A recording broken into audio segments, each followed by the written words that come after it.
Hello students, today my topic is general lien and special lien from banking and theory practice. General lien and special lien means rights of banker. మనకి సంబంధించిన సర్వీసెస్ని provide చేయడంతో పాటు బ్యాంక్కి కొన్ని రకాల హక్కుల్ని కూడా కలిగి ఉంటుంది అనే దానికి ఈ టాపిక్ రిలేటెడ్గా ఉంటుంది. యాక్చువల్గా మనం రిలేషన్షిప్ గురించి మాట్లాడుకున్నాం.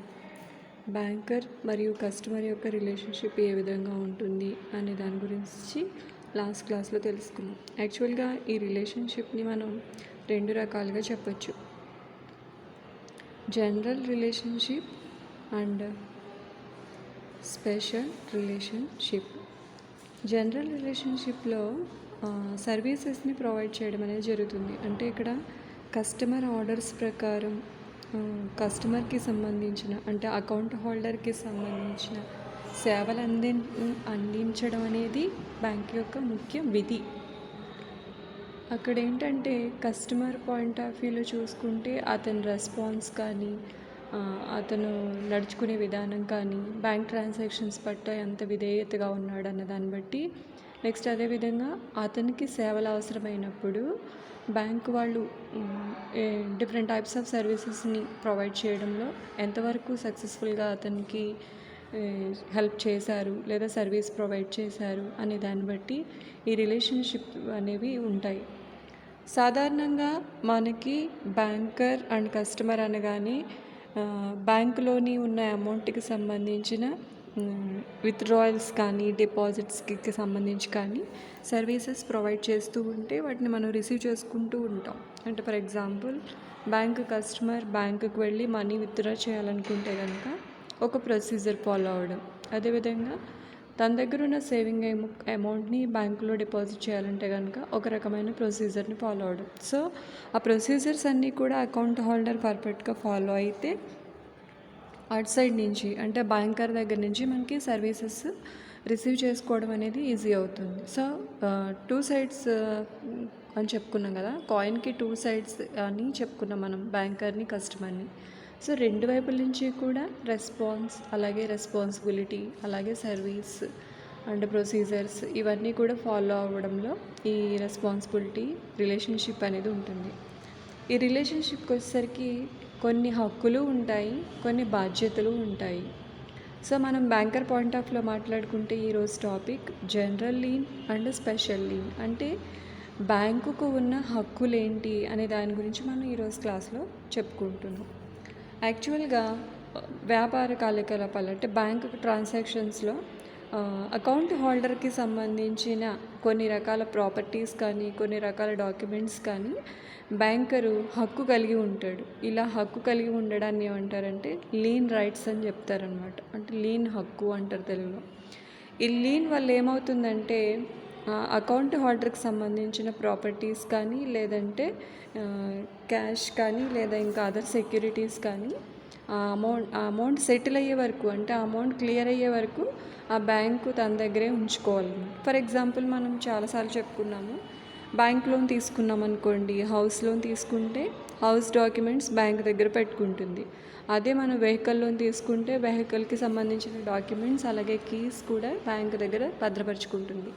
అదే మనం గోల్డ్ లోన్ తీసుకుంటే కనుక మన ఆర్నమెంట్స్ అన్నీ కూడా అక్కడ భద్రంగా ఉండడం అనేది జరుగుతుంది. సో ఈ విధంగా ఆ అమౌంట్ అంతా కూడా మన అకౌంట్ హోల్డర్ పే చేసే వరకు ఆ ఆస్తి మీద హక్కు కలిగి ఉండడాన్ని మనం లీన్ అని చెప్తాం. ఈ lean two types, particular lean, general lean. So ఆ లీన్స్ గురించి ఈరోజు తెలుసుకుందాం. General lien, first of all, general lien means a general lien is a right of one person to retain any property or goods which are in his possession belonging to another person until the promise or liability is discharged. అంటే తీసుకున్న అప్పు మొత్తం పూర్తయ్యే వరకు కూడా ఆ properties అన్నిటినీ కూడా తన దగ్గర ఉంచుకునే హక్కునే జనరల్ లీన్ అని పిలుస్తాం.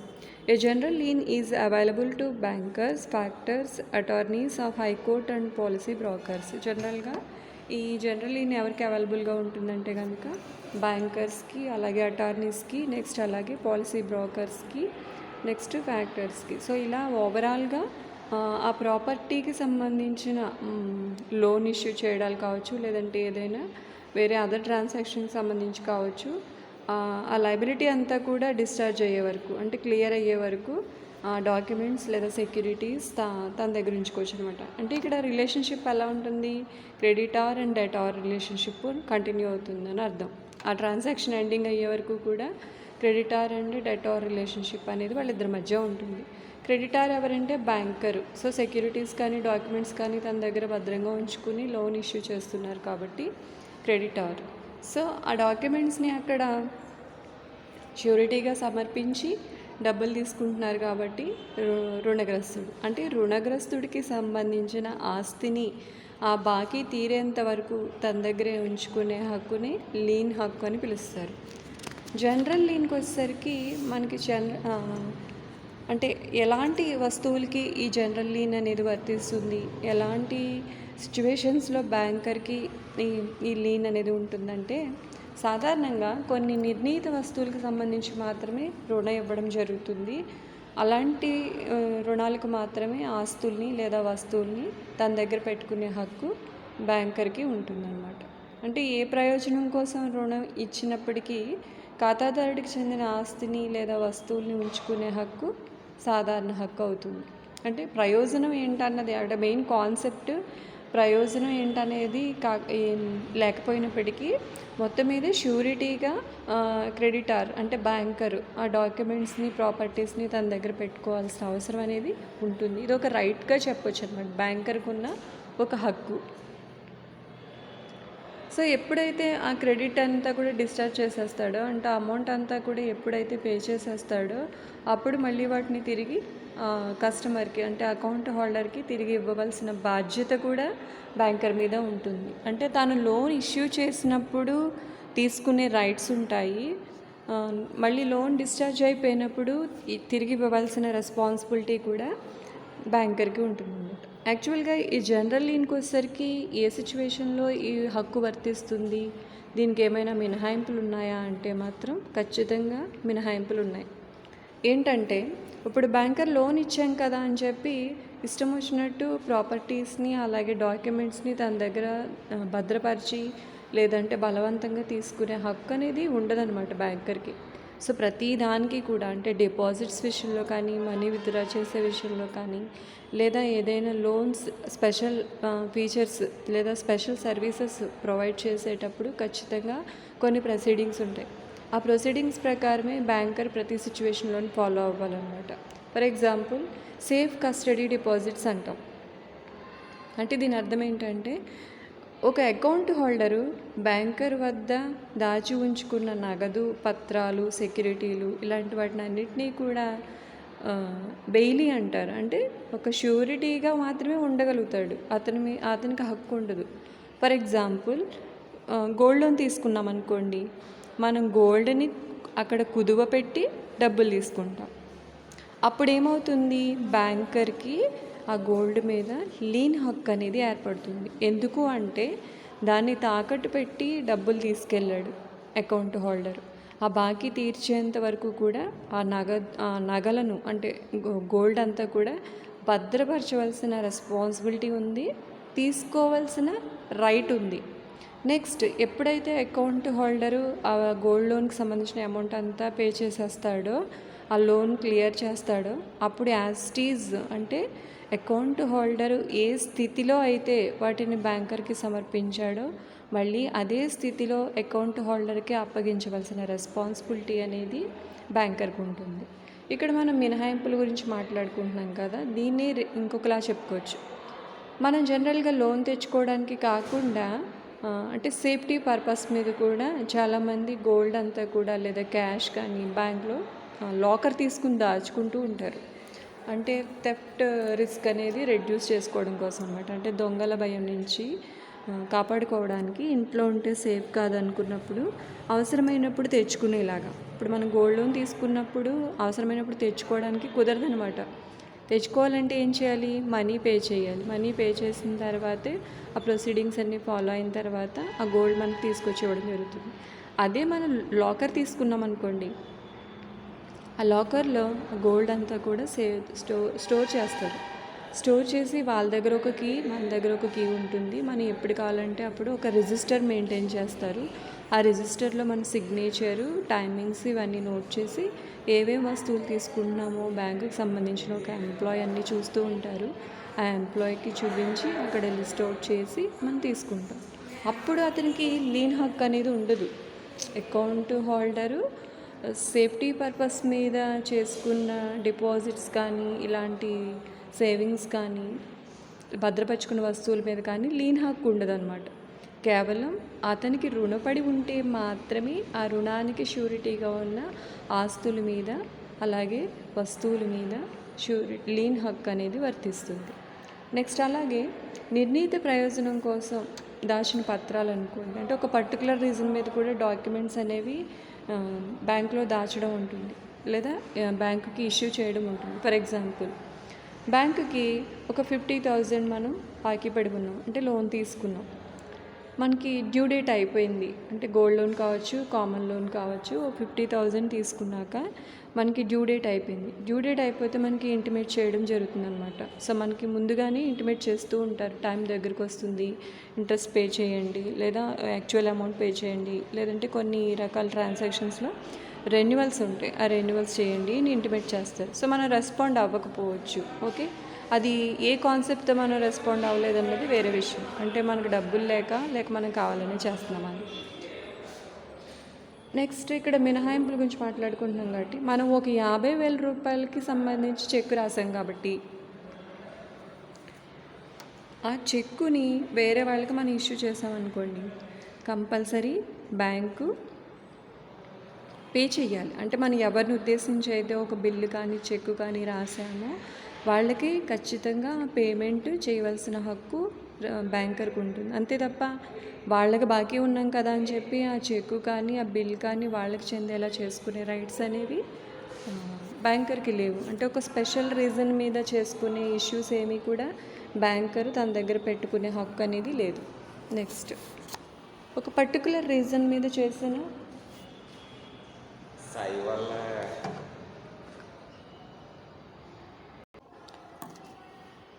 ఒక పర్టికులర్ పర్పస్ మీద కూడా క్యాష్ డిపాజిట్ చేసామంటే, ఫర్ ఎగ్జాంపుల్ ఆస్తులు కొనుగోలు చేయడానికి కానీ, లేదా వాటాలు కొనుగోలు చేయడానికి కానీ బ్యాంక్లో జమ చేసి ఉంచామనుకోండి, బ్యాంకర్ దాన్ని బహిర్గతంగా కలెక్ట్ చేసుకునే హక్కు లేదనమాట. అంటే కేవలం సాధారణ లీన్ అనేది ఎప్పుడు వర్తిస్తుందంటే, బ్యాంకరు ఏదైనా ఒక పర్పస్ మీద లోన్ ఇష్యూ చేసినప్పుడు, లేదా రుణగ్రస్తుడు బాకీ పడిపోయినవాడే హక్కు వర్తిస్తుంది. ఇలా ఒక స్పెసిఫిక్ పర్పస్ మీద దాచిన పత్రాల మీద కానీ, క్యాష్ మీద కానీ బ్యాంకర్కి ఎటువంటి రైట్స్ అనేవి ఉండవు. నెక్స్ట్, అదేవిధంగా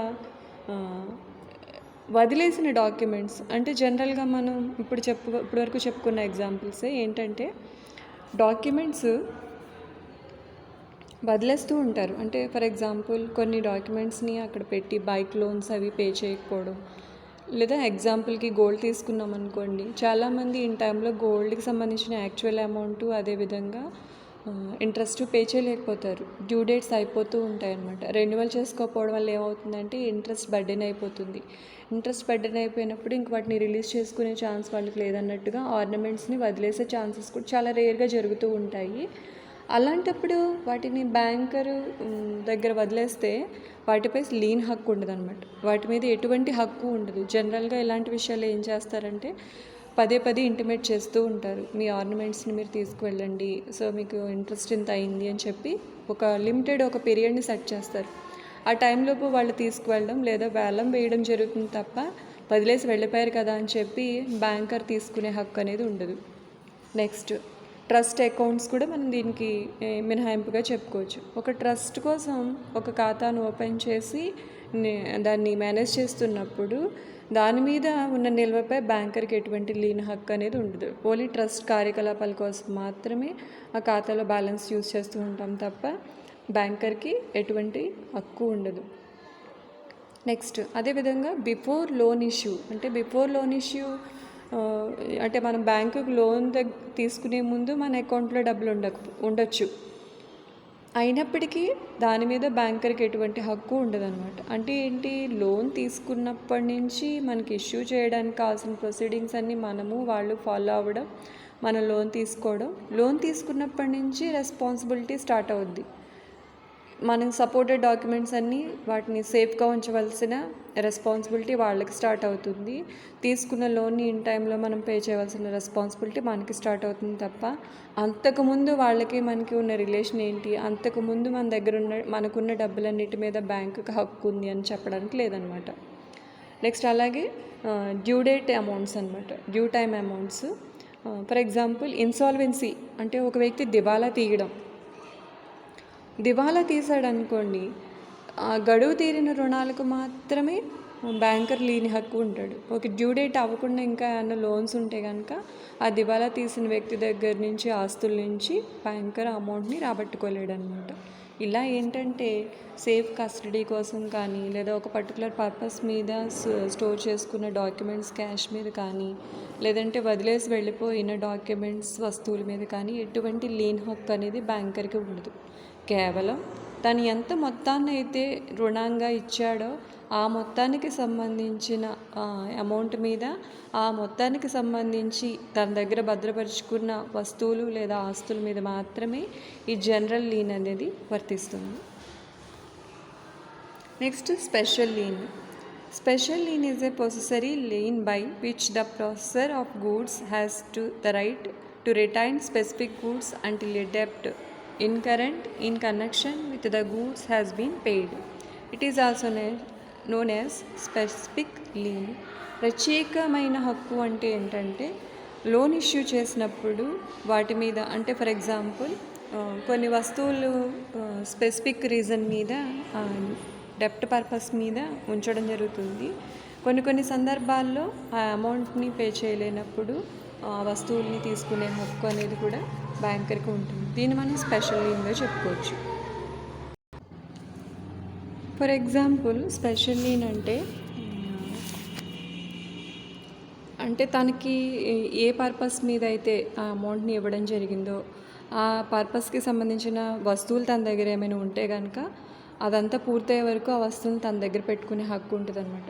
అమౌంట్ పే చేస్తాడు అనుకోండి, పే చేసినప్పుడు అతనికి ఇంక తిరిగి చేయాలి, ఎట్టి పరిస్థితుల్లోని వస్తువులు ఉంచకూడదు.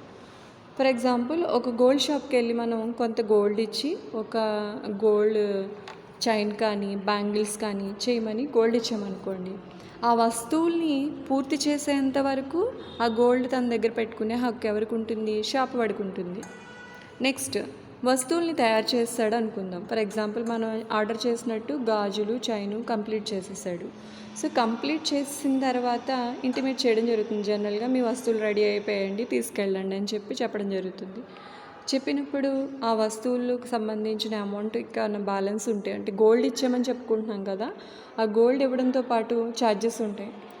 ఛార్జెస్ కానీ లేదా కొంత గోల్డ్ ఇచ్చి కొంత గోల్డ్కి అమౌంట్ తర్వాత పే చేస్తామంటూ ఉంటాం జనరల్గా. సో అంటే ఏంటి, అక్కడ ఆ గోల్డ్ ఇచ్చాము, ప్రోడక్ట్ రెడీ అయిపోయింది, ఆ ప్రోడక్ట్స్ తీసుకునేటప్పుడు మనం పేమెంట్ అంతా చేసి ఆ వస్తువుని తీసుకోవాలి. ఫర్ ఎగ్జాంపుల్ మనం అమౌంట్ అంతా పే చేయలేకపోయాం, అంటే ఒక 1 lakh బిల్ అయ్యింది అనుకుందాం. ఆ 1 lakh బిల్లులో ఒక 70,000 పే చేసాం. 70,000 పే చేసినప్పుడు అతను ఏం చేయొచ్చు అంటే జనరల్గా ఆ గోల్డ్ చేసే వ్యక్తి ఏం చేయొచ్చు అంటే 70,000కి చైన్ ఇచ్చేసి ఆ 30,000 పే చేసే వరకు ఉంగరం అంటే బ్యాంగిల్స్ తన దగ్గర ఉంచవచ్చు అనమాట. లేదా బ్యాంగిల్స్ ఇచ్చేసి చైన్ తన దగ్గర పెట్టుకోవచ్చు. ఎందుకని? అమౌంట్ని మనం ఇంకా పే చేయలేదు కాబట్టి మనకు సంబంధించిన వస్తువులు తన దగ్గర పెట్టుకునే హక్కు ఉంటుంది. దీన్నే స్పెషల్ లీన్ అని చెప్తారు. ఓవరాల్గా అమౌంట్ అంతా పే చేస్తాం అనుకోండి, సో ఖచ్చితంగా ఆ రెండు ప్రోడక్ట్స్ని కూడా, అంటే ఆ 2 వస్తువుల్ని కూడా, చైన్ని అదేవిధంగా బ్యాంగిల్స్ని కూడా ఖచ్చితంగా మనకి ఇచ్చేయాలి. ఎప్పుడైతే దానికి సంబంధించిన పూర్తి పేమెంట్ జరగలేదో అప్పుడు కొన్ని వస్తువుల్ని తన దగ్గర పెట్టుకుని మిగిలిన వాటిని క్లియర్ చేసే స్పెషల్ లీన్ అని పిలుస్తారు. అంటే ప్రత్యేకమైన హక్కు అనమాట ఇది. సో ఈ విధంగా బ్యాంకర్ కొన్ని సర్వీసెస్ ప్రొవైడ్ చేయడంతో పాటు కొన్ని ప్రత్యేకమైన హక్కులను కూడా కలిగి ఉంటారు. ఆ హక్కుల్ని ఏ సిచ్యువేషన్లో ఎలా ఫాలో అవ్వాలని కూడా కొన్ని రూల్స్ అండ్ రెగ్యులేషన్స్ ఉంటాయి. వాటిని వాళ్ళు సక్సెస్ఫుల్గా ఫాలో అయినప్పుడు ఆ హక్కులకి తగ్గట్టుగా మనం రెస్పాన్సిబుల్గా వ్యవహరించినప్పుడు ఈ రిలేషన్షిప్ అనేది సక్రమంగా ఉండే అవకాశం ఉంటుందన్నమాట. సో అంటే ఇది రిలేషన్షిప్లో ఒక పాయింట్గా చెప్పొచ్చు. దీన్నే మళ్ళీ స్పెషల్ టాపిక్గా తీసుకుని చెప్పడం జరిగింది. మరొక టాపిక్ని ఇంకొక క్లాస్లో చెప్పుకుందాం. Thank you.